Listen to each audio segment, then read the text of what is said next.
we are back. Hello. Oh, hello there. Hi. Oh, hi there. How do you do? Bloaty. You're a little bloaty, baby? Yeah. A little bloaty today. Sorry you're a little bloaty. Yeah, it's all right. Do you need some kind of medicine that I can feed to you? No, I don't think so. You're sure? You don't Yeah. want me to feed you anything? Oh, shoot. Okay, this is... Nope, never mind. That's not podcast worthy. A bowl of fruit that I didn't throw away isn't something to talk about on the podcast. Why? I really got to get my head in the game. This is a serious production. Know what I can talk about? That bowl of fruit I need to throw away. I just seriously almost just went, oh man, that reminds me of all that fruit I didn't throw away. And now I'm talking about that. This is off the rails like 1 minute in. Yep. I'm just going to let you sit in this awkwardness all by yourself. I could tell. Just leave me out to dry on this one. I don't really have anything to save you here because I don't have anything super interesting that I want to talk about. Yeah. The mouse is still going. The saga of the mouse is still ongoing. It had moved upstairs, but then there was a sighting. There was some screaming. I wasn't there, but there was screaming from what I've been told. And then my mom basically jumped onto the counter. Leapt onto the counter in terror. Onto the counter with like her butt on the counter and her feet on the island. She didn't let the dog catch the mouse because it was close to like a trap, and she was afraid the dog's paw was going to go in the trap and it would get hurt. Oh, right. But Ginger is motivated to catch that mouse. Zoe doesn't care. Zoe doesn't care at all? No. That kind of surprises me. Me too, because she's gone after bunnies and squirrels, much like Boba. But Ginger's very mouse motivated. Zoe's just kind of like a crazy dog, and I'm having a hard time imagining her ignoring anything. I don't know if you've spent enough time around her with Ginger. Oh, okay. Because her personality has changed a little bit. With Ginger, she's just like, most of the time, she's just laying there hoping Ginger leaves her alone. Yeah. Ginger's a puppy. Yeah. And Zoe is not a puppy anymore. Yeah. So, and it never really acted like a puppy anyway, because she had like a bad abusive past and just didn't know how to dog because of the way she was treated. So sometimes it's really cute because now that she sees the way Ginger acts, she's like trying to imitate her. Yeah. Like my mom will watch her try to play with the toy and then she'll stop and look at my mom like, is this right? Am I doing it right? It's really cute. But am I doing this right? Is this how it goes? Yeah, she'll like shake it around and make noises and then like look up like, this is what I do. I get nothing out of this. Is this what I'm supposed to be doing? This isn't for me. I'm doing this for your everybody benefit. else. She's the John Mulaney of dogs, I think. Okay. Yeah. Is this right? Am I doing this right? This is purely for you. This is good, right? But she likes playing with Ginger. Yeah. But she does the thing with Ginger that she used to do with Bo, which is like pretend she doesn't want to play. But when the humans aren't looking, she'll like antagonize. Yeah. It's pretty funny. Yeah, it is pretty. I like it. But yeah, now that there's a puppy in the house, she's like the chill one of the two. She's still the bigger barker, though. Yeah, right. She's still loud as hell. Yeah, she's super loud. I mean, she barks at me every time I come upstairs if I'm downstairs. I'm like, I've been here the whole time. I live here. You know me. Can I talk about something? Yes, I made a weird throat noise. You can talk about that if you want. We could talk about your weird throat noises if you want. Nah, there's nothing to talk about. They just happen. I am officially a cowboy now. I renounce my former life. Mm-hmm. I no longer wish to be one of you dwelling among the modern world. Mm-hmm. I am just a cowboy now. Nah, he's a cowboy, baby. You had to know that was coming. I did know it was coming. Because it's the joke I keep making every time you talk about being a cowboy. I got Red Dead 2, and I'm loving every second of it. Except online play, but I'll talk about that another time, or maybe never. Because it just pisses me off. Very angry. I love being a cowboy. It is so much fun. And I have 2 weeks off work here starting really soon. And Lucky bastard. I know. It's so good. And I'm probably going to spend a significant amount of time being a cowboy. Yeah. That's good. It's all I want. It's all I want to do. I mean, I don't blame you. That sounds fun. Yeah. I want to be a cowboy. You can be a cowboy. I mean, on the one hand, it would be fun. And on the other hand, I'd probably get bored with it in like 5 minutes. I'm just not a video game person. I don't know if you get bored. I mean, like, if you don't get frustrated, you'd have fun. I'd probably get frustrated. Okay. I can That's what see I'm saying. that. I get like, I'll get into a game for a little bit, but the open-ended games just like, they don't really do it for me. I just don't. Yeah. I can't get into games. It's because I never really got to be a game person. Okay. Like, we didn't have consoles growing up until right. my brother was able to buy his first one himself, which was a PlayStation 1. Okay. And I would like play games that he got and stuff, but I never had my own, and we were never allowed to spend a lot of time on them. Yeah. So I just never really got into it because I couldn't. Yeah, I get that. I think they're cool, and I have no problem with like people who their main hobby is video games. That's fucking fine. Yeah. Play video games. That's cool. I wish I could get more into it. I don't even play that many of them. I mean, You don't anymore. You used to like be more into gaming than you are now, but you have too many other hobbies now. Well, that's the thing. Like back in even this is a crazy thing. In college, I feel like I had more free time than I have now, which I know objectively is not true. Are you talking about the college times when you were also working like 2 jobs? That was towards the end.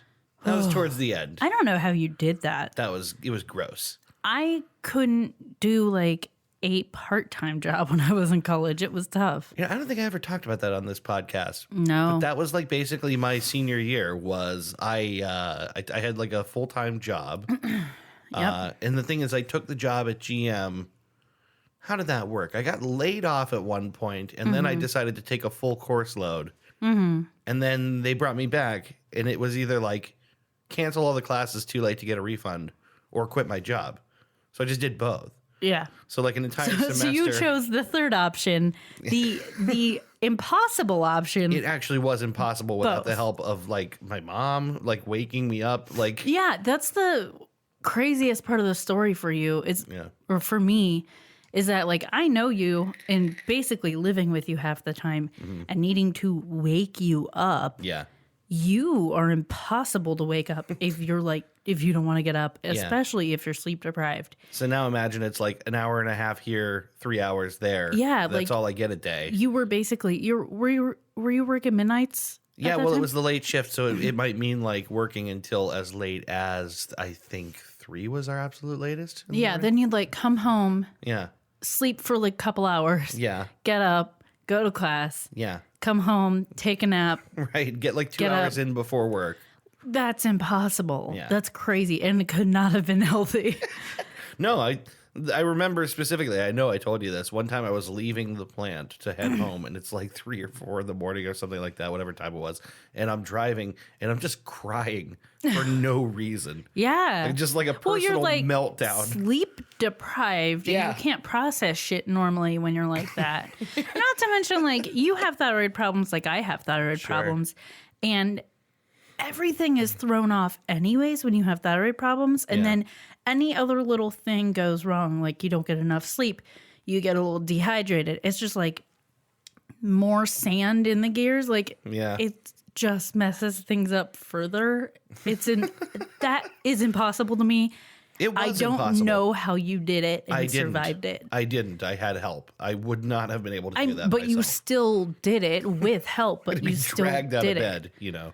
Oh, and bless your mom. She's Yeah. such a sweetie and a good lady, and for helping you and dealing with your sleepy ass, because it is an issue. When it was really bad, I remember like nights where like if the plant was running kind of slow, I'd lean up against, I'd shoot the B pillar seatbelt, and it does this little thing where it torques and you know you shot it right, and then instead of take it back to my station, I'd just lay there on the car and fall asleep standing up until the car moved again. It was not a great time. No. I forget how we got here. I do too. Oh, you said you felt like you had more free time when you were in college. And then we yeah. talked about how you did that crazy thing where you had no free time. But like during like the major chunk of college, I feel like I had more free time than I have now, and I played more games than I do now. And so it's really weird. And to have a couple of weeks off I feel like it's going to be it's nice. I've done it the last couple of years where I've taken off a few weeks. You are so lucky. Because there are so many people who have like blackout periods. You can't take time off over the holidays. And it's so good that you get to use up your time that you're going to lose. If you ever hear me complain about my job, just hit me. Slap them in the face as hard as you can. You out there listening. You out there. Not me. Not just you, but everybody. Feel free to hit me. Just as a way of greeting. Just like you see him, just slap him real hard. He probably deserved it. he probably does. You're doing a Billy Eichner again. I know. He probably deserved it. I was reminded while we're talking about this time period when we were like in college, a memory of you. Okay. I don't even remember exactly what we talked about, but so you went, my throat keeps doing that weird thing. I think it's because I had sody. I'm so sorry. It's kind of gross. Actually, I think it's really funny. I know, but it's kind of a gross noise. Yarp. It is a yarp kind of noise. You and I have been friends since my freshman year of high school.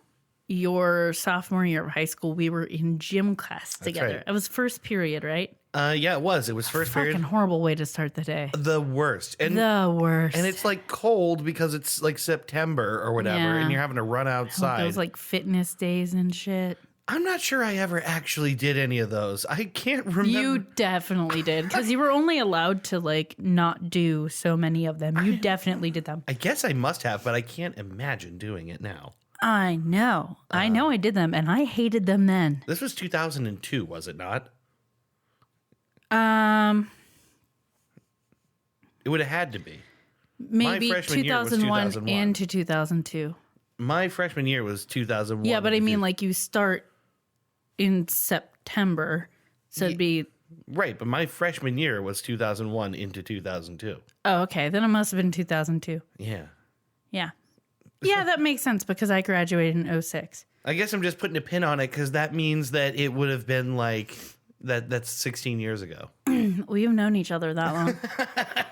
It's a little bit ridiculous, isn't it? Mm-hmm.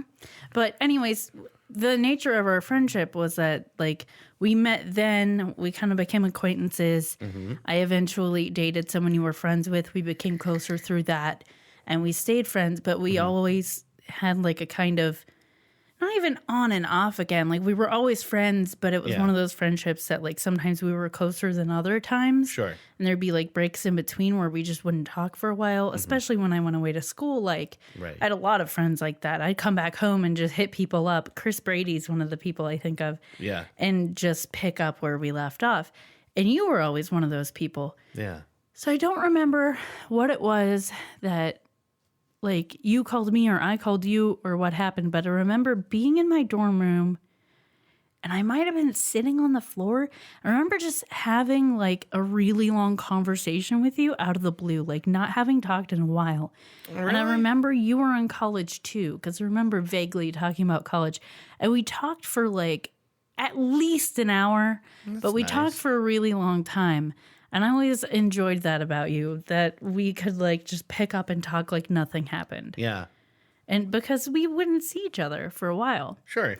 And it's like you're living in different places. You're busy. You got at that time I was dating someone else, and every time that I would come home to visit, I'd spend a lot of my time with him because obviously we were in a long distance relationship, and that was an issue. So. I mean, the bastard could have come see me, but not, it's done. It's cool. I'm fine. It's fine. I'm fine. I'm over it. Fine. I'm over it. It's fine. I don't have any bad feelings at all anymore at all. I am over it. It is fine. He still could have seen me. No, but it's just like a cute memory that popped in my head. A vague memory that popped in my head when you were talking about being in college. I don't remember precisely what that would have been, but that's a really nice memory. I feel like we talked about something having to do with space or stars or something. I don't know why I'm thinking that. That's pretty cool. Yeah, I don't know. I don't know why I have this disjointed Far memory. out. Yeah. Cool. Yeah, I like this. Real hippie shit. I like it. Well, what do you say? Why don't we play this game that I'd like to play that we play sometimes? The game. A game? Yeah, it's just a little old thing we A whipped up. little old thing. It's called Truths and News. Oh, that old thing. You need to tell me why you wouldn't happen to mean. It's time for Truths and Happen to me. News. Time to play Truths and News. Everyone's playing a famous game, the game that's taken the internet by storm. It's time for Truths and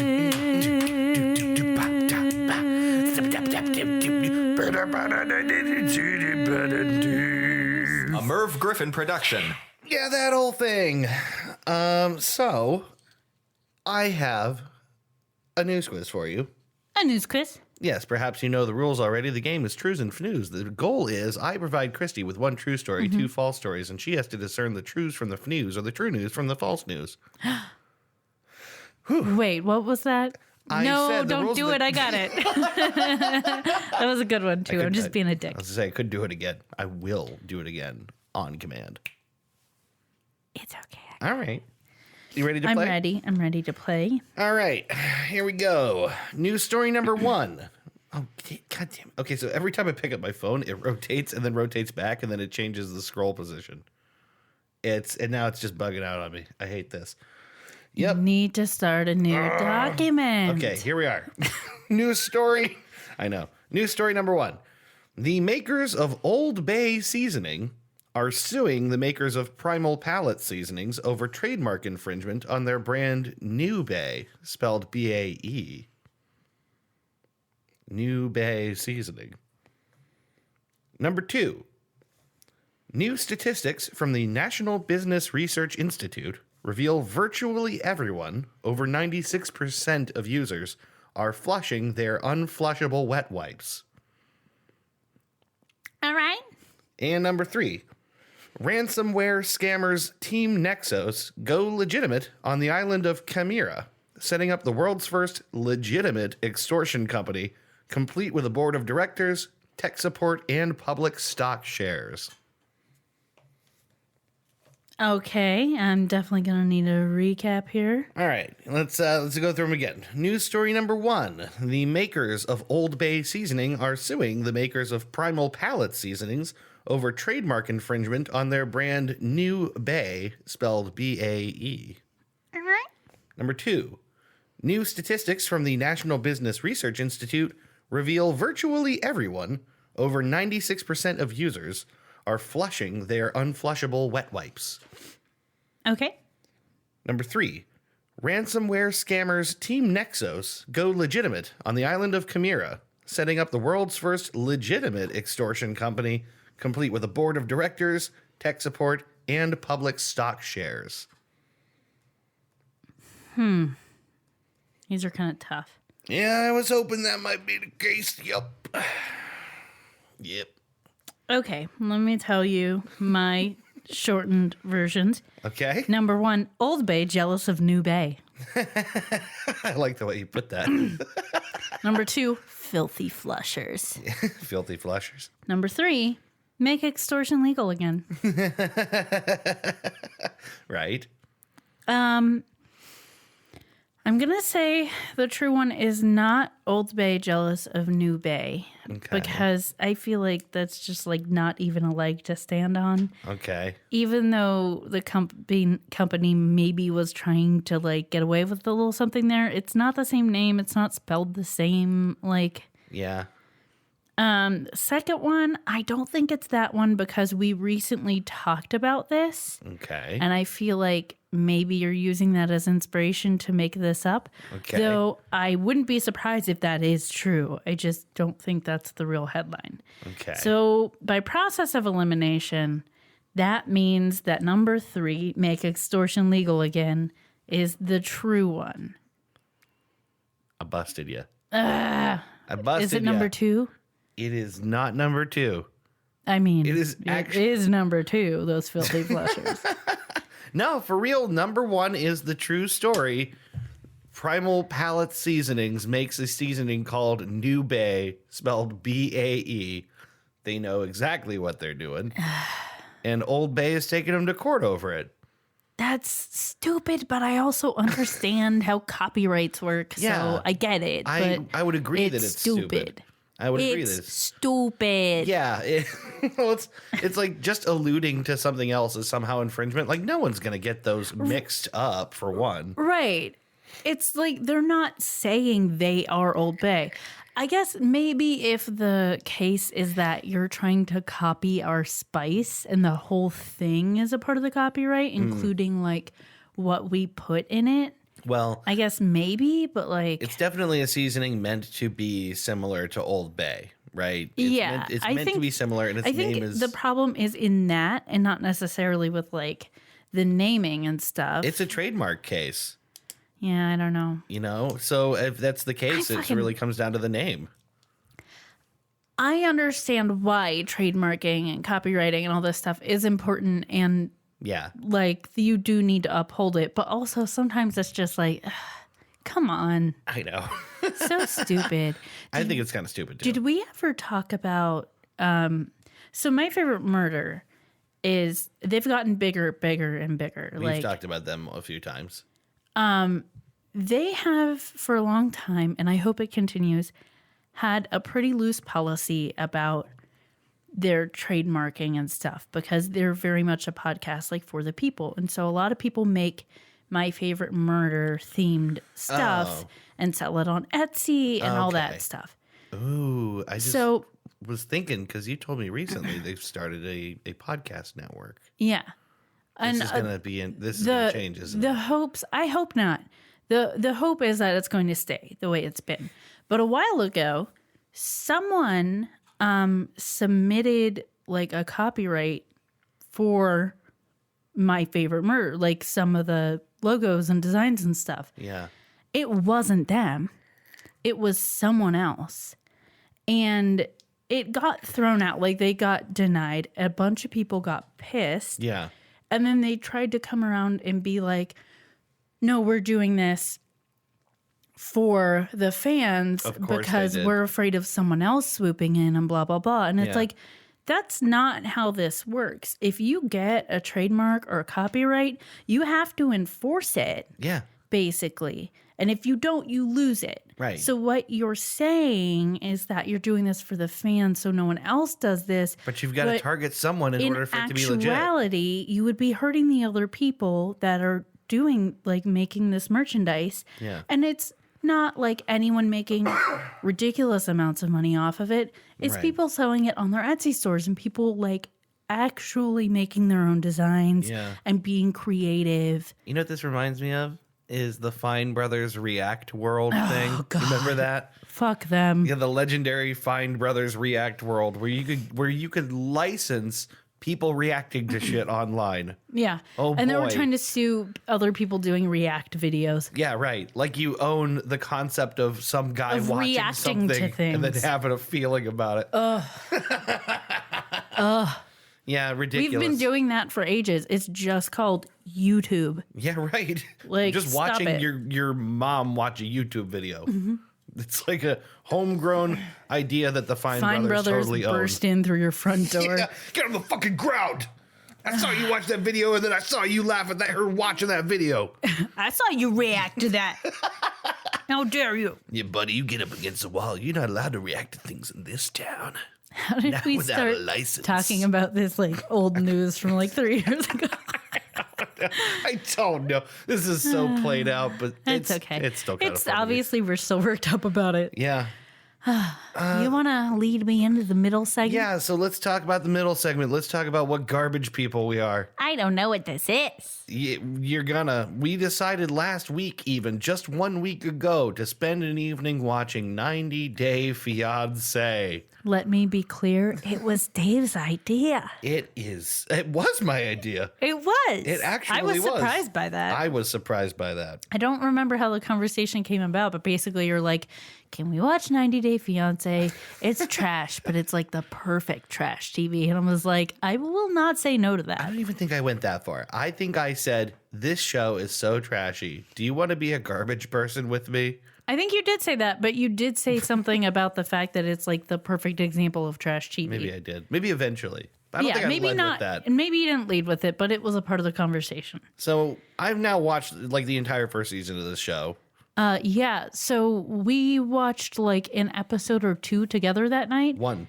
Yeah, and then I came back like a few days later, Yeah, I'd and you're watched, like, like, 8 I'm more. in season 2. Have you watched any? And I was like, no. No, because it's been 2 days. Yes, and also I don't work from home Right. and get to watch things in the background. Yeah, so that was something that happened. I don't know why I don't normally. In fact, I typically really kind of look down on wasting my TV time Yeah, because there's so much stuff to watch. So it's like I like to prioritize stuff yeah, that I feel like is good enough to warrant the time I put into it. 90 Day Fiance is not that. It really doesn't deserve your time. But it's like, I don't know, it's like any other shitty habit yeah. where it's just like it calls to you because it's wrong. And then once you start doing it, you're just Watch me, comfortable. Dave. Yeah, right. Watch us be terrible. Watch me be a horrible person. I have some very strong feelings at this point about it, which are mostly that I just can't stand any of the Americans.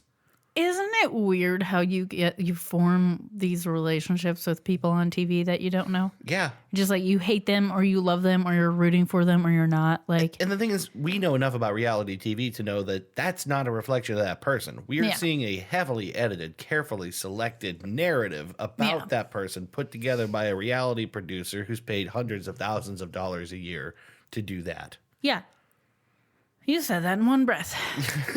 In season 1, there's like, you're right. Like the only people I really like are the ones not from America. And I don't even like all of them. No, I don't either. I like some of them. Yeah. There's one in particular that I'm like, oh, you sweet angel baby. Like she's so Yeah. cute and sweet and nice and is really trying. And This is the girl person that she's ends up with the Mormon, right? yeah, the Well, person a she's Mormon, with is too. just like, ugh, Yeah. so awful. Yeah, they're all bad. It's like awful under the guise of being religious. yeah. It's like, no, you're just like using this as another way to control her because you know she's out of your league, buddy. Yeah, that's that dude. That dude has got to know big time. Like, Oh, he does, because at one point he said something along the lines of like, it makes him mad that when they're out together, oh yeah, people compliment her and say you're beautiful, but they don't compliment them together and say you're a cute couple. yeah. And I'm like, here's the thing. He's not a bad looking guy. He's average. fine. Like He's he's fine. attractive. He's okay. She's really gorgeous. She's a very attractive person. Just like Yeah. above average attractive. Yeah. And she's like, what, from Brazil or something. So she's got like more of a shot at that. Yeah, I can't remember where she's from. It's bugging me, actually. I think at Brazil. Okay. So she's just a very beautiful woman. Mm-hmm. It's like, don't take that from her because you feel, I don't know, insecure about it. Yeah. She's really gorgeous. You got really lucky Yeah. that you are with such a beautiful person who also seems like genuinely sweet and nice and to care about him. Yeah. So I'm see, like I have this relationship with these people that like right. it's totally made up. We have all these ideas, and it's a very carefully presented version of these people. They're they must have more depth than this, but it's bizarre to watch. It's bizarre to watch. I found so how much I ridiculous. liked this, and I really didn't want to love it as much as I did. Have you watched more? I haven't watched any more probably since we last sat down to watch it again. All right. But Well, you have had cowboy time. that's true. I'm a cowboy ever since. I'm a cowboy right now. Okay. All right. But I don't know. I just thought it might be just like I don't know. I thought we should talk about it because I feel like it's revealing of a lot of things. It reveals things to me about how I feel about people, and And gosh, like the one dude who's from Cleveland and his family is just like so his family's nasty. the worst. And I'm like, you realize we're talking about like season 1 of 90 Day Fiance, like and on, most of the people I know didn't start watching till like maybe 2 seasons ago. probably. So no one knows what we're talking about. Yeah, right. But it's just like all these totally just super average or below average dudes who like essentially import a human being and then don't even bother to clean their homes or like try, I guess. It's so insane to me. Cleveland guy took the girl to New York first, like met her in New York, and then went to Cleveland, and we're like, why are you doing that? I mentioned that at work too. It was just like, why are you taking her to like a great city and then taking her to Cleveland to live? He thought the right thing to do was, hey, this is what America looks like. Now let's go to this Now shithole. let's go to America's asshole. Like, oh, jeez. like I kept feeling. I told them at work I was watching it, going, oh no, he's gonna take her to Cleveland. Yeah. No. Not so good. That wasn't received very well where I work in Akron. They didn't think that was as funny as I did. They need to get over themselves. Yeah, whatever. Akron, we have issues with too. Yeah, Akron, a city that has disappointed me many times. Yeah. And And now shows no me, sign of stopping. And now One you. time. Yeah. And I'm sure counting. Did we even talk about that on the podcast? Yes. Oh, okay. Well, then you guys know what's up. Yeah, it was the Gilmore Girls thing. Yeah. All right. Well, shit. I feel like we've approached a natural stopping point here. Yeah, and I'm really excited for this topic. So I'm let's really Take excited. a little break. We'll take a break. We'll come back in a minute with the main segment, which I still don't know what it is. Uh-huh. Well, You'll you'll soon find out. I bet I will. Or maybe I won't tell you what it is and just talk about weird little things and not like give you the real truth. Okay, that's cool. We'll see what happens. Wow, what an adventure. We'll be back in a minute. Stick around. Bye. Bye.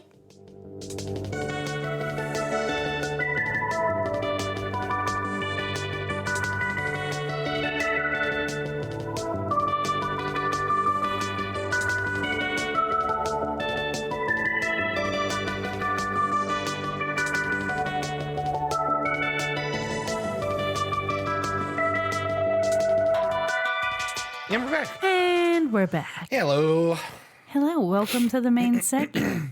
So Well, nice thank to you. have you here. Thank you for having me. And Dave doesn't know what this is about. I have no so idea what this is. Let me tell you a little story. Dave had originally assigned me a topic, but then he felt like maybe I wasn't that into the topic, which I was into it fine. Yeah. But he was like, if you find something that you're more into, do that. And I was Yes. like, okay. This research is always better if we're like excited about it. Yeah. Well, I hadn't gotten around to doing the research yet the other day when I was listening to an episode of MFM, My Favorite Murder, and it was a mini-sode, Okay. which I've talked about it before on here, I think, but basically it used to be people would email in their hometown murders or like the true crime event that like got them into true crime.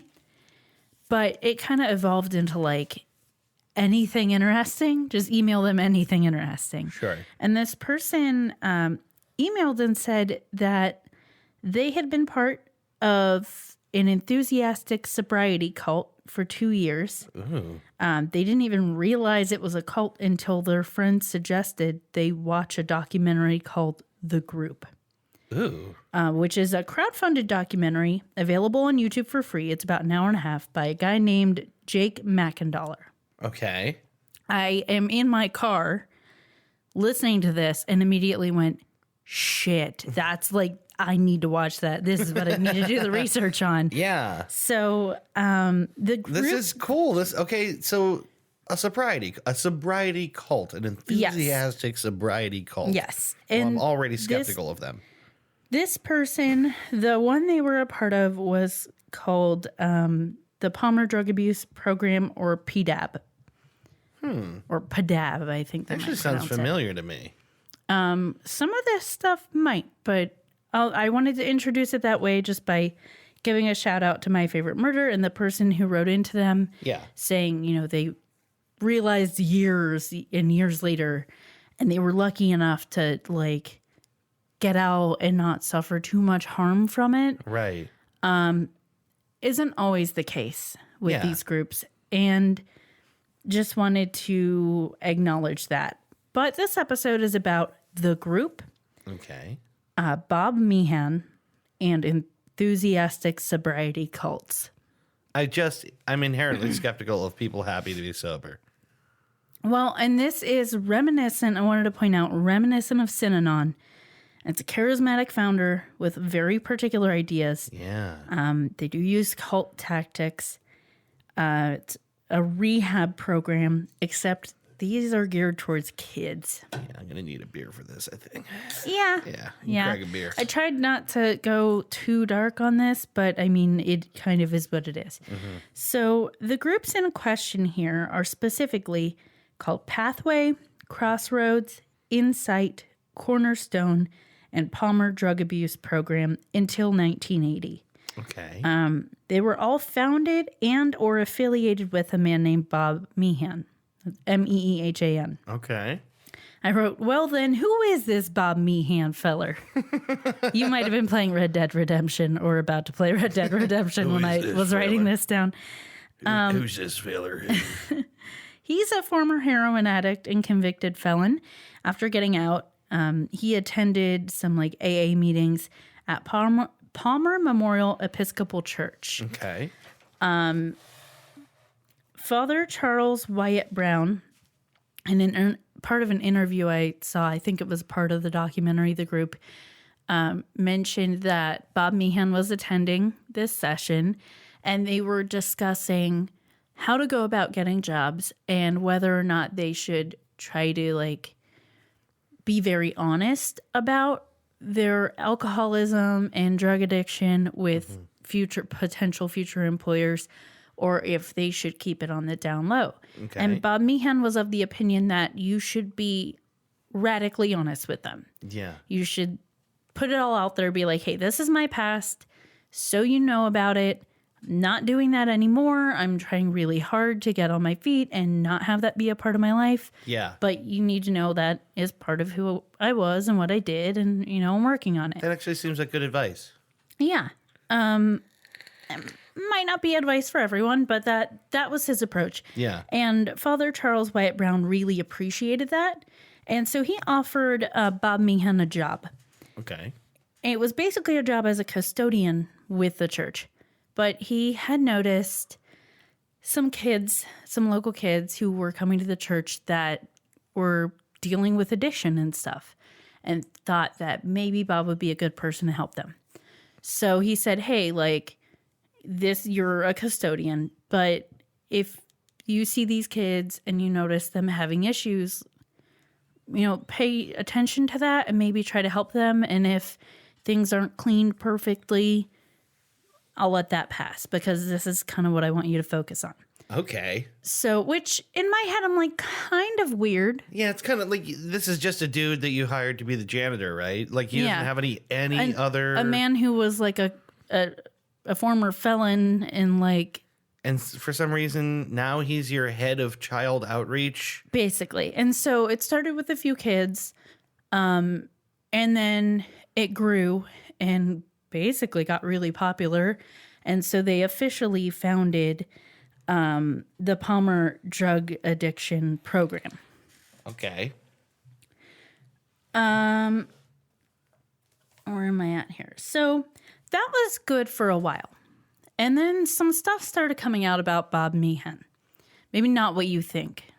Maybe not where your mind is immediately going. Because naturally I'm like, okay, what happened to the kids?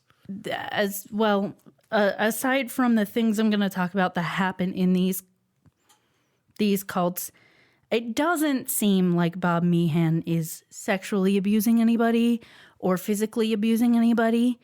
From all the exposés and stuff that I saw in bits and pieces I took in, people aren't even no one's talking about really? that. Okay. But Dan Rather does a 60 Minutes episode on Bob Meehan. Wow. ABC 15 in Arizona, which I'm pretty sure is where this program was founded, was in Arizona. Okay. Also do a report on Bob Meehan and the group. So in the ABC 15 episode, they actually interviewed Steve Hassan. Oh, really? Yeah, our good friend Steve Hassan. He's not our friend. He doesn't know who we are, but I love him. Yeah. We've talked about him multiple times. He was in the Moonies, and now he helps to get people out of cults, and he's a lawyer, and he's very good at that. He's a Is he deprogrammer. a lawyer, or I think he's also an attorney. Yeah. He's an attorney and cult deprogrammer. It's not the term he uses, but that basically is what he is. Yeah. And he's good at what he does. But they interviewed a much younger Steve Hassan, and he said it has all the hallmarks of a cult, basically. And he named some of the things that they seem to do that make him think that if it's not already, it's on its way to being a dangerous group. Like trademark manipulative behaviors and things like that. Yeah. Okay. Other things they mention in the 60 Minutes episode in ABC 15, Bob Meehan is super racist. Really? Uses the N-word a lot. Really? In the group. Didn't see that coming. In the documentary The Group, they show bits and pieces of the ABC 15 report, and they have video of him using the N-word over and over and over again. It's weird. And also based off another article I saw, he really racist, basically insinuates black people and Mexicans are less than. Also says things like being gay is a sign of addiction, and that if you were molested or abused, you essentially brought it on yourself. Wow. So not good. That's like the holy trinity of shitty beliefs. Yes, not good things, and especially not good beliefs to put on kids who clearly have problems already. So, not great. The Dan Rather program also exposed the fact that Meehan was receiving payments from local hospitals for each young person he committed. Some as young as 11 or 12. To mental hospitals? Yes. Well, to program, abuse, drug abuse, rehab programs. Oh, okay. So what they do is people would come into his outpatient program, and sometimes he would commit them to a rehab for 30 days or whatever. And then they come back to his outpatient program. Yeah. And he was getting money for every kid he brought to those programs. Wow. He also claimed that PDAP had 65 to 80% success rate. And when pressed for evidence on that, because that's absurd. Yeah, right. That's not even Even ballpark the for any best treatment program. rehabs, I think it's 25%. I think you're right. It's in the 20s. It's low. So when pressed for evidence of that, he kind of stepped down on that claim. But that was shady. They're no. So these things come out, and PDAP is yeah, we can't have this associated with us. So they ask him to step down. So he does. He then moves to San Diego and opens a program called Freeway, and a for-profit, basically, instead of an outpatient program, it's a home program called Slick Ranch. It's Slick stands for something. I didn't write down what it stood for. It wasn't important. Slick Ranch Ranch is better. So It sounds kind of skeezy. right. It just sounds like a whole bunch of buttered up cowboys. I think it is spelled SLIC because I think that's the acronym. Yeah, but I like to imagine just a bunch of greased up cowboys. They're all cowboys. Yeah, that's what I'm picturing now. But he didn't quite get away scot-free. Consumer rights groups, former members, and the DA all made his life difficult when he moved to San Diego. So Freeway and Slick Ranch were ordered to be shut down. Oh, wait, I missed a line here. The DA uncovered that Meehan was operating unlicensed drug and alcohol abuse facilities. No one, including himself, were properly trained or certified. Again, just like Synanon. Yeah. Committing people essentially against Except their they will. went after him. Yeah, right. They actually went after him. They actually did something about it. Meehan appealed and tried to retroactively apply for a license. He was denied. on the basis that he was not reputable or of responsible character. Okay. But the DA did not pursue criminal investigation against Bob Meehan. Less than a year later, Freeway and Slick reopened under a new director who was selected by Bob Meehan Sure. and had previously been helping run Slick Ranch. So it wasn't like he chose someone completely unrelated to this. He chose a friend. Yeah. He found a friend. And more than likely someone that he felt he could control, because, people like this don't really like to just give up their baby. This becomes a pattern with Bob Meehan because he soon figured out that he needs to keep an appropriate distance. But what he can do is promote from within and get people who are already affiliated with his programs, who he trusted, to be the owners of these programs. Sure. I don't talk about these people too much, but two names that come up a lot are Frank Zatka and Clint Stonebreaker, who are still currently affiliated with these programs. Currently? Yes. Like they're still around? Are still around. Okay, that's depressing. Yeah. So he is able to avoid scrutiny, and this reminds me of L. Ron Hubbard, in Scientology. At some point, he took a step back. Right. Because he was in coming charge under the gun. and outside the organization enough to not be liable. So he basically, the way he gets around this and makes money through these programs is through consultation and appearance fees. So he's still involved, I'm pretty sure as recently as 2012.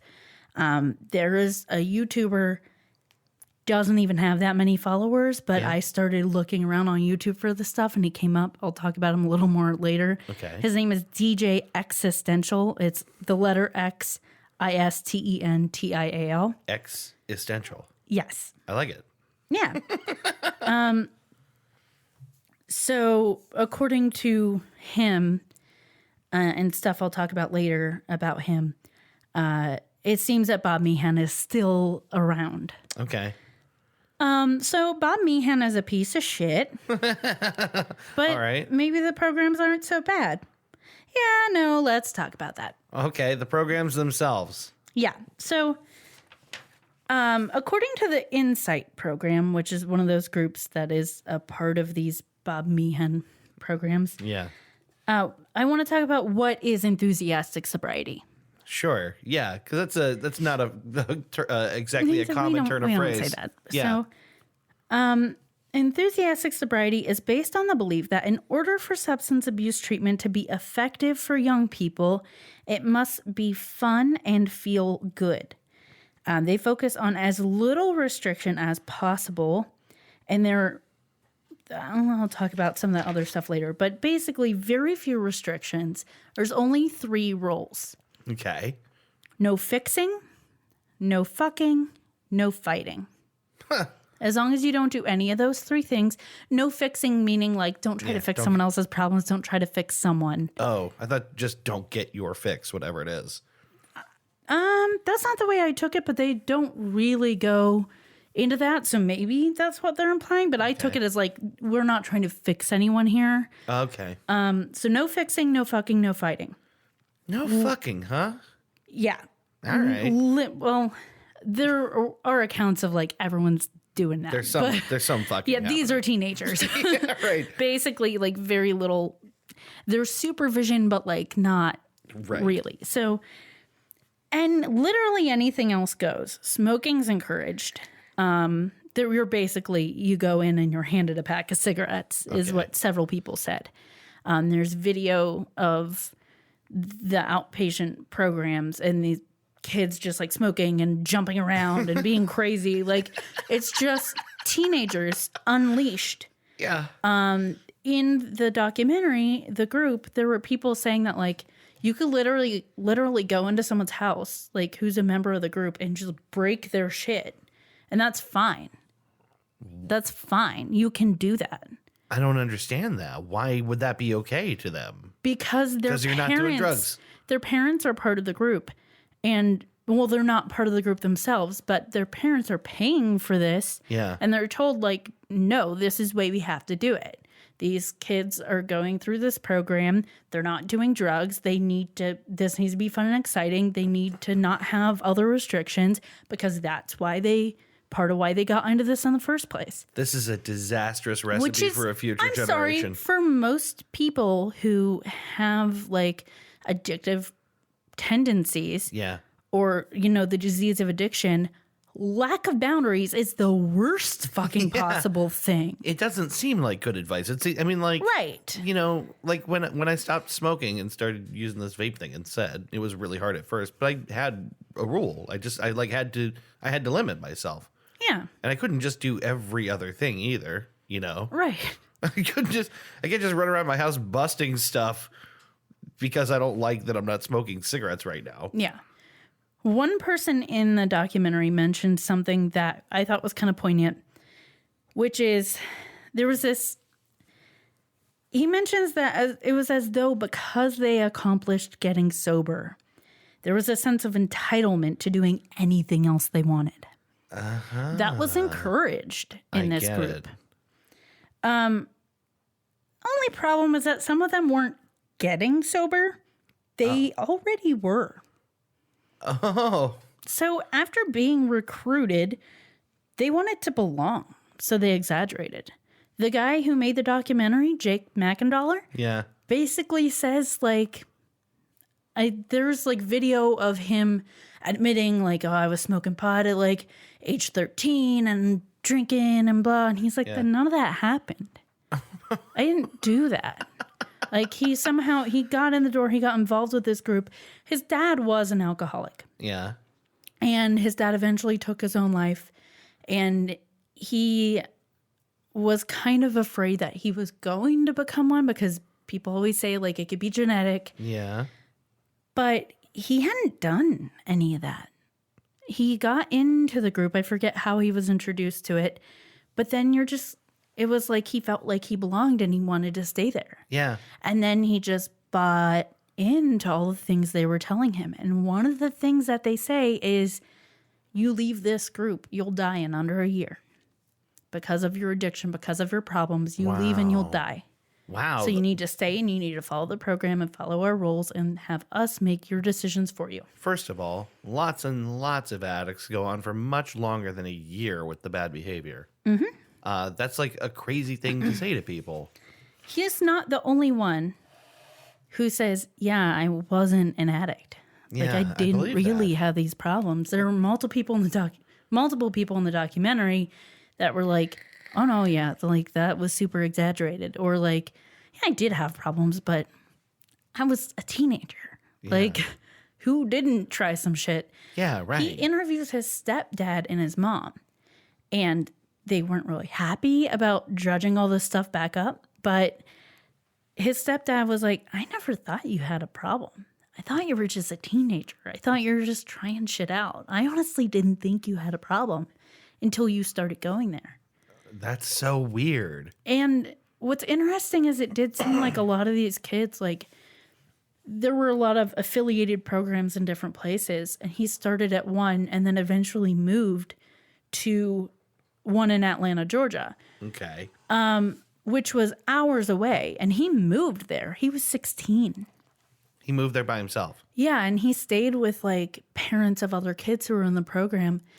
And he asked his parents, what do you feel when I just moved away? This wasn't a short little me going for treatment. This was me moving away at 16. Yeah.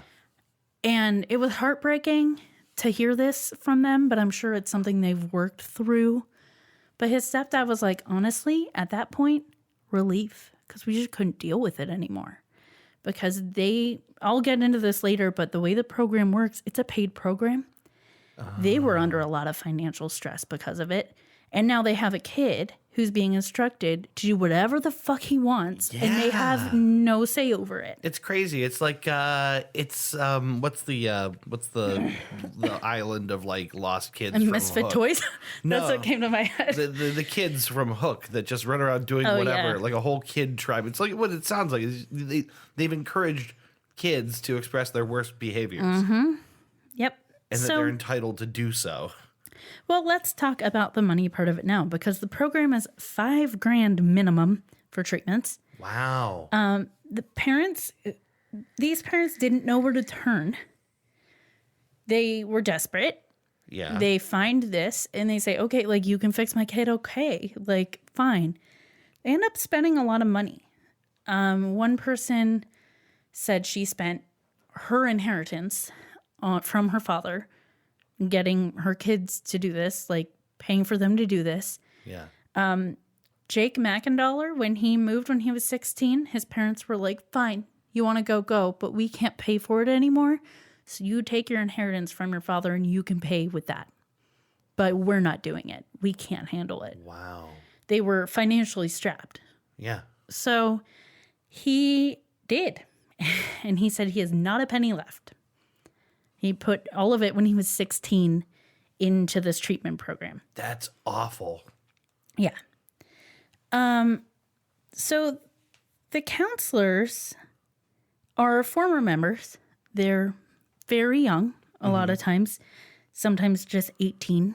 And they've been in the program for years. Yeah. They're responsible for finding kids for the program, finding kids who need this treatment. How do they know who needs the treatment? There's two answers. The first proper answer is, kids who are using or abusing substances, alcohol, drugs.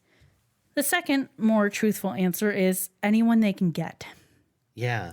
Thus, the exaggeration. Yeah, and also Once means they get you in, you have to prove that you belong. Yeah, like you have to convince someone else that they have some kind of problem and that they'd be better off with you. And then once they're in, they have to justify being in with you because they clearly love the community. Yeah. And this was something that I thought was really awful. One of the former counselors said they didn't refer out patients who needed real help or help for other issues. If someone was depressed or suicidal, they didn't go get them real help. Yeah. They said the root of your issues is your addiction, your substance abuse. So this is where you need to be, because they needed to keep the members in. They also pulled patients out of other programs, like programs for depression and stuff. Like programs for, like real programs that actually might help people. Yeah, to get them into this program. So kidding. it seems like all of this is for money. If you don't care about their well-being, you just want them in, you want ahead, so parents pay. Right. Where's the money going? Well, it seems like at least some of the counselors are paid less than minimum wage. I mentioned DJ Existential. Yeah. I'll talk a little more about his story later, but when he left, it was because he was a counselor and he was fired. And the reason he was fired is because he refused to work 60-hour weeks for less than the federal minimum wage. No shit. He said, no more. I'm not going to do that. And they said, okay, boy, bye. And they fired him. Wow. So if the money's not going to the people doing basically kids doing the counseling. A lot of money at that. Like $5,000 a head. Yeah. To at least to get started. Then where's the money going? And it seems like it all goes up lines. It goes to Bob Meehan and his wife Joy and Clint Stonebreaker, his son-in-law, and his wife Wendy. And I'm assuming the other heads of these programs, the people who run it. So we know they recruit whoever they can get. Yeah. They follow basically like a 12-step program, though they kind of manipulate these steps a little bit, and I'll talk about how. But I just want to talk about what the 12 steps in this program are. Okay. So we can follow along with it. Just need to. Sorry, I'm like kind of raspy. I'm kind of cold. You're cold? Yeah, No. I'm always cold. But you down have here. hedgy blankie. I do have hedgy blankie. I'm still cold. I forgot to tell you. I have a blue hedgehog upstairs. What? A blue hedgehog toy that I got at work is upstairs. We'll talk about that later. Okay. I'm like, is this like No, not reference relevant. Not relevant to is anything. this dirty? I don't know what I'm What? supposed to take from this. No. For some reason, my first thought in my head was blue waffle. Oh. That's why I was like, that's not a thing. That's not a thing. Everyone Okay. stop thinking that's a thing. Stop thinking that's a thing.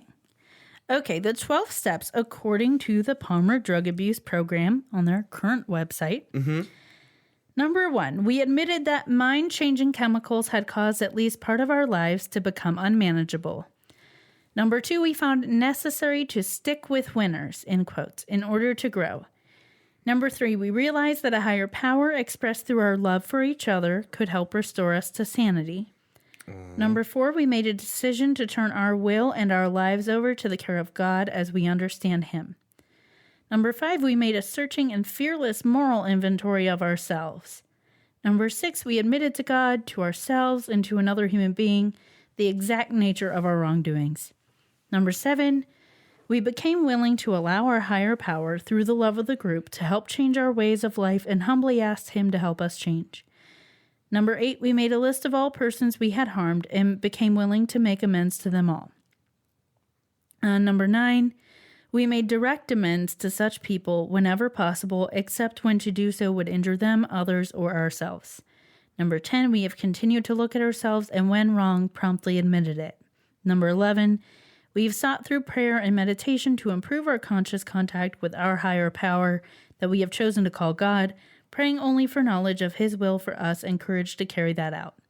Number 12, we, having had a spiritual awakening as a result of these steps, tried to carry our love and understanding to others and to practice these principles in our daily lives. These are pretty basic 12 steps. Yeah, but how do you square all this, like, do no harm shit with, like, you can do whatever you want too? Very interesting that, They like, do. because it does adopt the sort of, like, strictures of, like, most 12-step programs. Yeah, and a kind of cool thing that they do in the documentary, the group, is that they'll put the step, they go from 1 to 12. Yeah. They put it on the screen, and then they'll talk about stuff kind of relating to it, and then they'll put the next one up. Sometimes it's more directly related than others. Yeah. But it was a nice way to break it up and explain the steps. Okay. And how they related to everything going on in the group. So some that kind of had direct connections with things they discuss. So number 2 is we found it necessary to stick with winners in order to grow. Yeah. Hang out with your buds, all your sober buds. What this translated to in real life, though, was that you disconnect from anyone not in the program.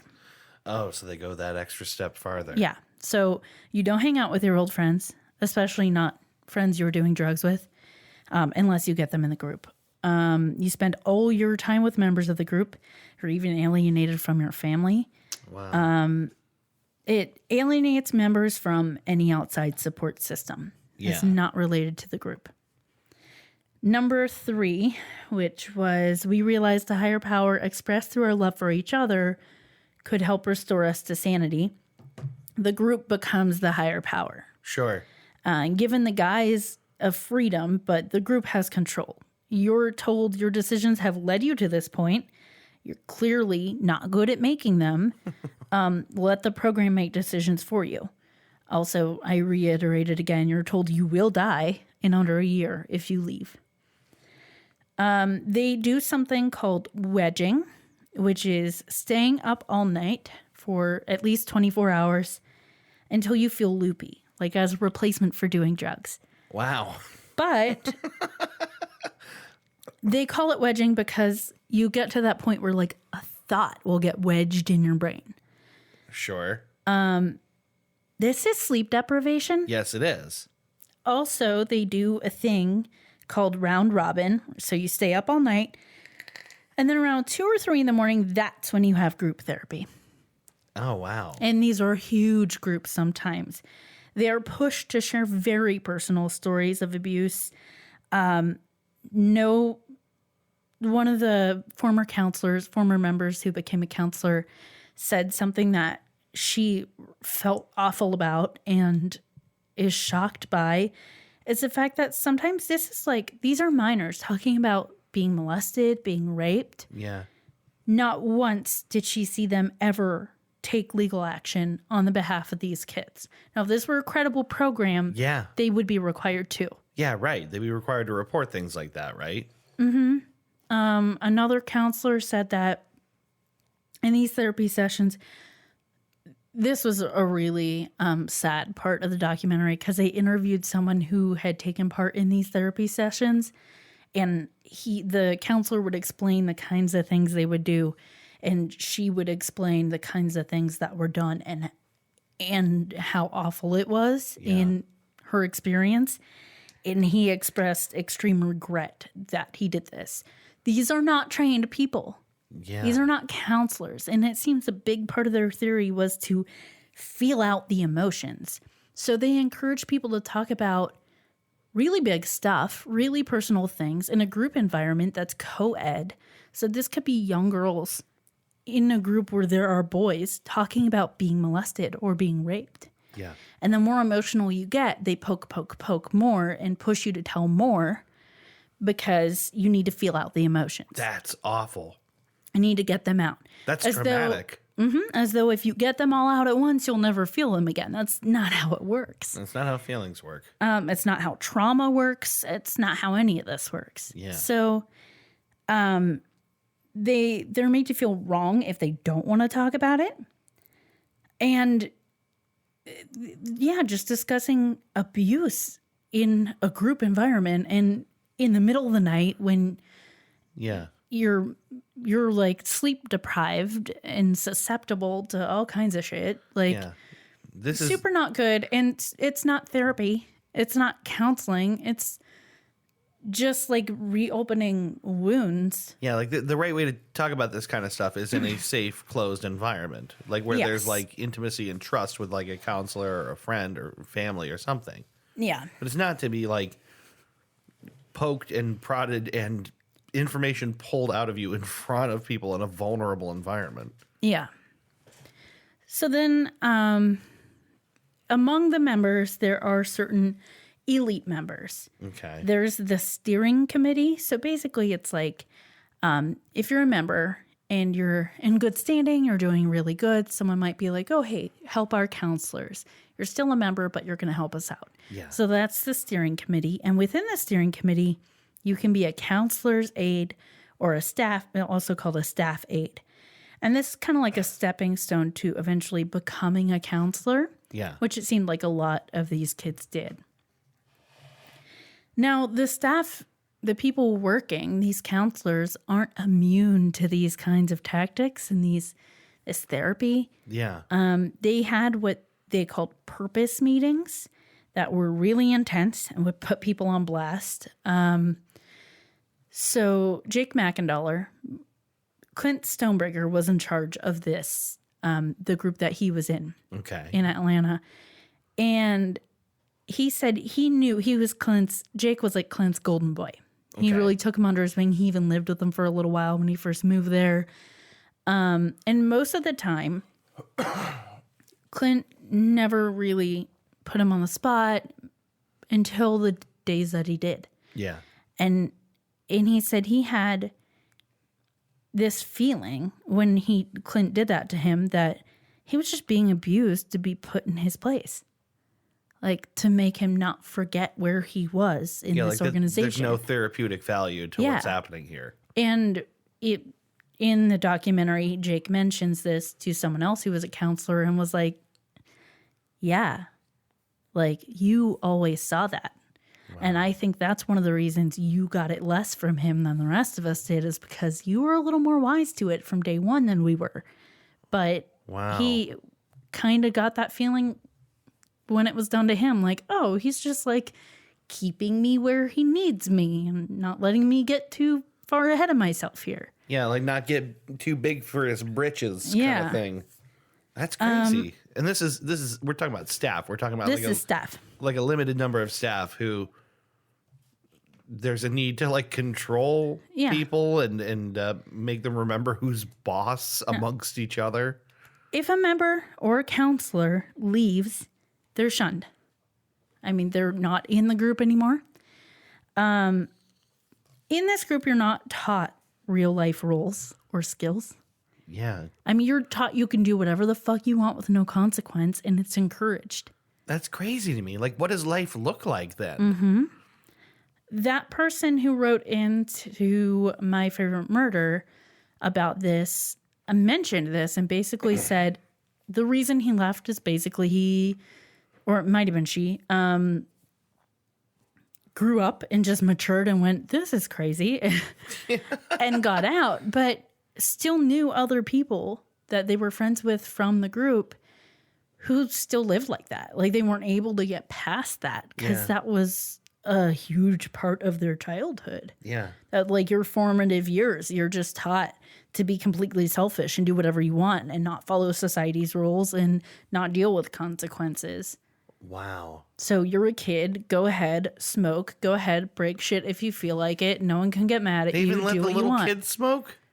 They're like encouraged to smoke at any age in there. That's You're ridiculous. basically handed a pack of cigarettes. That's so weird. Like, how could anyone find that to be a good idea? And if you're a kid, you're going to a group and you're handed a pack of cigarettes, you're probably like, I'm really fucking cool shit. I'm cool as hell. Yeah. Check out this pack of Marlboros I just got. So yeah, you're not taught real life skills or how to like function in society. Yeah. You're alienated from your outside support system. You've got little to no money, no marketable skills, and then you're just, if you leave, that's it.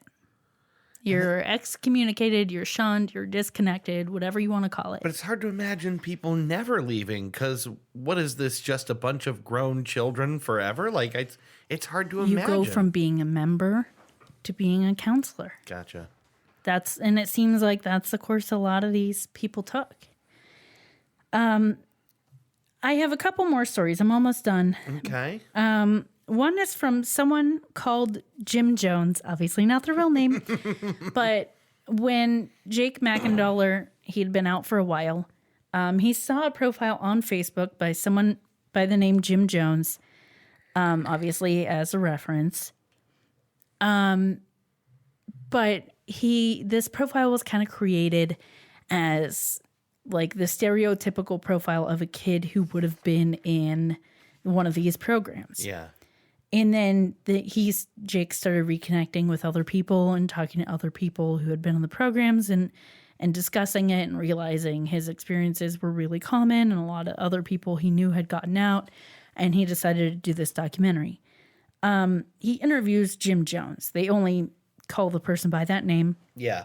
And their voices altered and their faces blurred out. But Jim Jones recounts a story where they say they know that one member was wedged, so forced to stay up all night, and told to call their parent, one who was not already involved, the one who wasn't on board, basically. Yeah. And threaten to tell that parent that they will tell people that they were molested by them, which was not true, unless they paid for the outpatient program. Oh my That's God. extortion. That's extortion. Oh my God. And then Jake asked Jim Jones, how do you know that story? How do you know that's true? And Jim Jones says, it was me. I was that kid. So he forced his parent to pay, he or she forced their parent to pay under the threat that they would tell people they were molested, which was not true.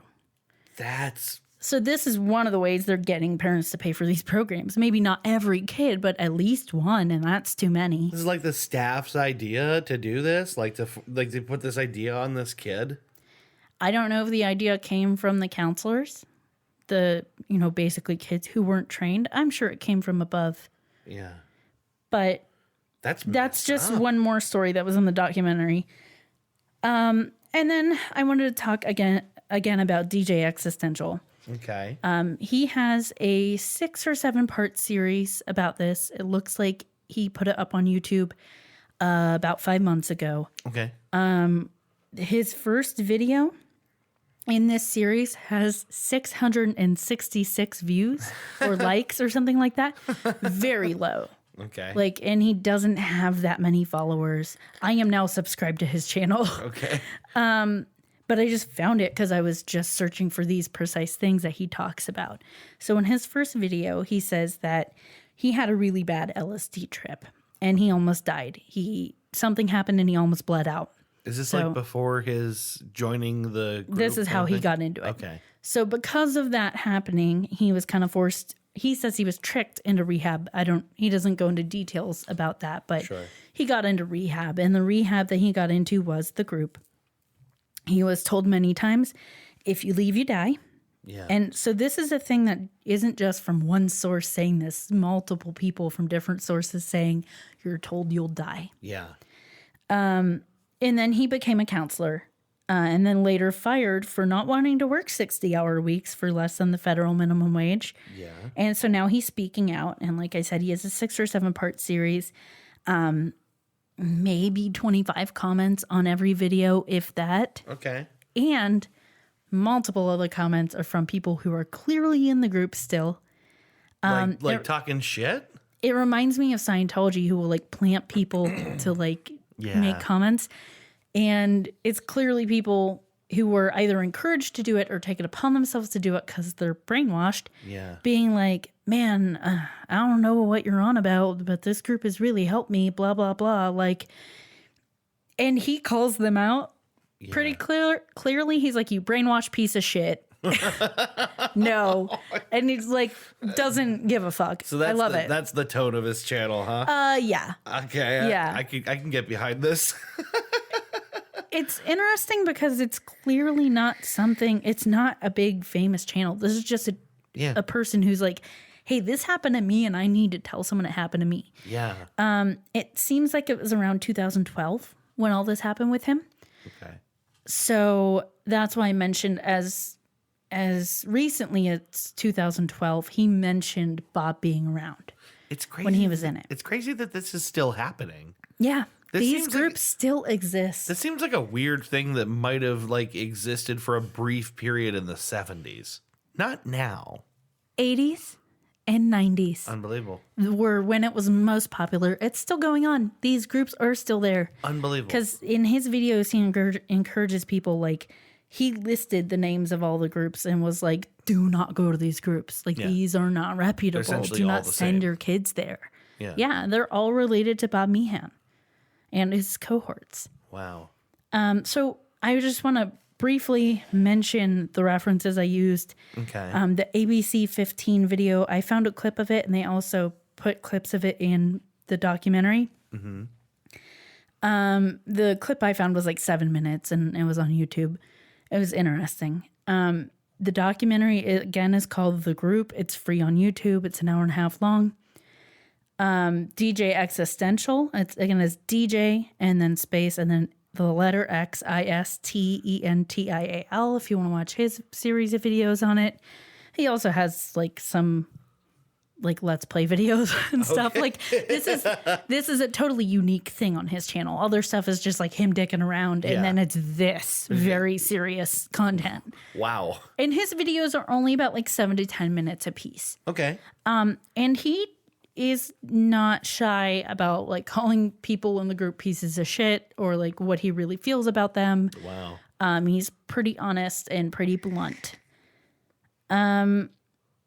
What else did I say? Also an article from 2005 called Pathways Problematic Preachings. Nice alliteration by Tucson Weekly. I see what you did there. Yeah. That was a writer named Eric Sarkisian II. Sarkisian? It's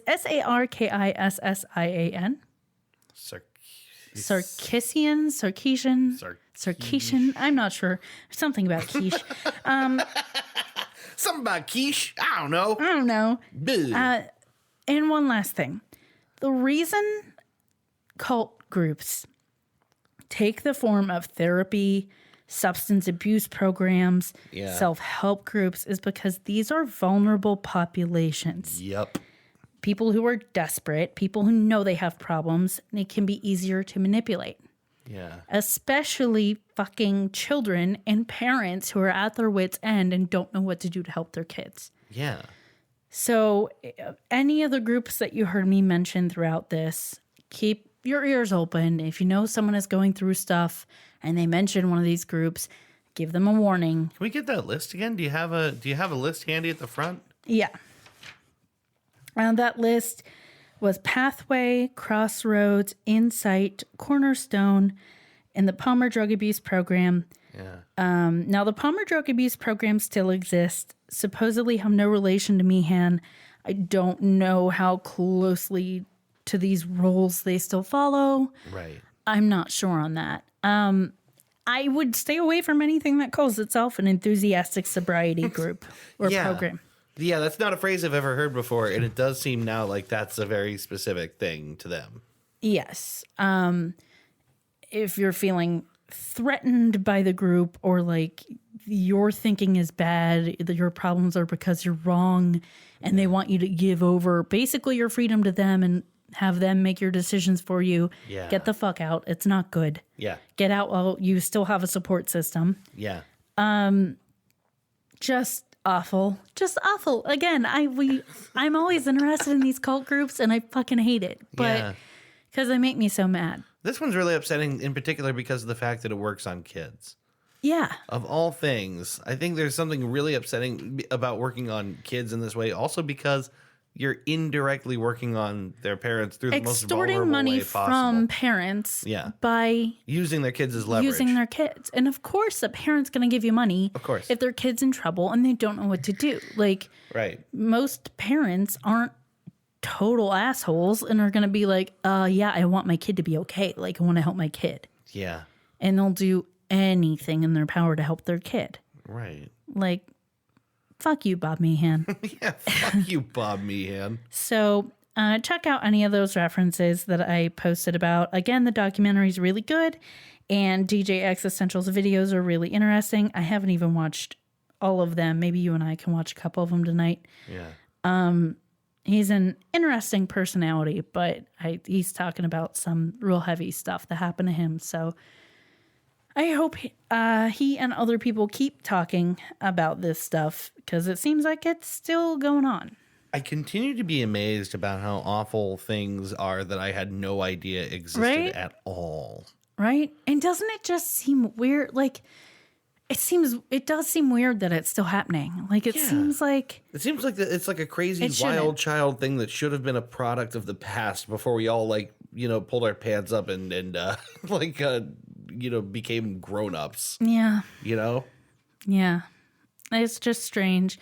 It's because it's, at least for me, it's so far removed from my reality Yeah. and what I've experienced that someone being encouraged to just like do whatever the fuck they want. Yeah. Right. Oh my God. know. And I don't think I had super strict parents. Yeah. Like, in some ways, maybe. But for the most part, I got to do whatever I wanted because I was a good kid and I didn't fuck up too bad. So, like, if I wanted to go somewhere, it was like, yeah, sure. Yeah. Like, my mom was maybe a little overprotective sometimes, but that's just because she had anxiety too. Right. An obsessive compulsive disorder, basically. But that wasn't really put on me. It was like, yeah, go hang out with your friends. Yeah, you get to go do this thing. Like, you asked and you get to do it because you don't mess up. Yeah. I was very lucky that I didn't mess up and that I got the freedom because of that. Yeah. But it wasn't a free-for-all in my house. It wasn't like, well, I'm just going to break shit. I'm just going to write on the walls. Yeah. Like, imagine really what that does when you are given sudden authority to have no consequence. I have anything you do witnessed people who live their lives like this, who just like do ridiculous things and then seem to not understand why things aren't going good. And it's like, well, because you called your boss a cunt. Like, Yeah, that's you not can't do that. compute. I mean, that's just not. You can't do that. You can't do that and not get fired. Yeah. These are consequences. If you're raised like that, you're not going to understand consequences, though. It's just you're not going to. Yeah, probably not. Craziness.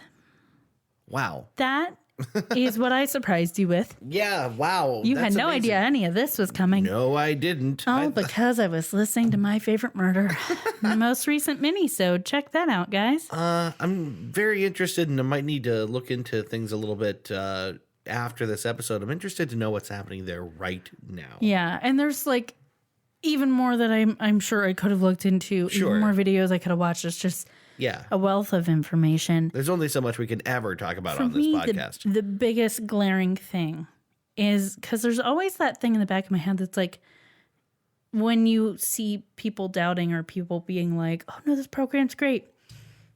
It's like, okay, but there's multiple people from different places who don't know each other, who are part of these different programs saying the same things. Right. That's a big sign to me. Yeah, I think Like so too. if multiple people are saying, oh, they told me I would die in under a year if I left, that's a really specific thing to say. Yeah, like people don't necessarily lie en masse about specifics like that. Yeah. Like when you hear that over and over again independently of each other, it's probably the truth. Yeah. So Well, thanks. this has Chrissy. been the group The group. and enthusiastic sobriety programs. You know what? Bob Meehan. If you're listening right now, open a beer. Yeah, don't be that enthusiastic about your sobriety. You could be sober, just like be kind of bummed about it, I guess. Yeah, right. Is what we're saying. Be sober, but don't be thrilled with it. Be sober, but be content. Yeah, just Don't be crazy. yeah. Just calm down a bit. And if you call your boss a cunt, you're gonna get fired, Yeah. baby. Baby. Consequences, baby. Thanks for that. That was a really Yeah. interesting thing I didn't even know existed. Me either. I'm sad Me to neither? know that it exists. Me neither. Me neither. Nobody knows what that is. Nobody knows. Yeah, some people know what that is. Well, all right. Yes. All I don't even know how to right. wrap it up. So I guess, gosh, we're going to have to think about whether or not we're actually going to be back next week because, well, no, that's right. Christmas is like 2 weeks away. I just cocked my head like a puppy. Yeah, I you was did. like, You did like and then that, I cocked it the other way. that pug thing. Yeah, okay, never mind. We will be back next week with another episode, and then maybe not the week after, depending. see. We go with the holiday stuff and all that, so Yeah. this might be our next to last episode of the year. We don't really know for sure. All right. But thank you, as always, for listening to Goose Chase. Goose chase. We'll see you in another week with another episode. Thank you. Thank you for listening. you. Thank No, you. thank you. No, thank you. Thank you. We'll see you next week. Bye. Bye-bye. You've been listening to Goose Chase. We are Goose Chase Podcast on Facebook and Twitter. On Twitter, our handle is @GooseChasePod, and our website is www.goosechasepodcast.com. If you have any topics you'd like us to research, please email us at goosechasepodcast@gmail.com. If you like what we do on the show, please rate and review us on iTunes and Google Play. Want to go on a goose chase? Ooh, yes.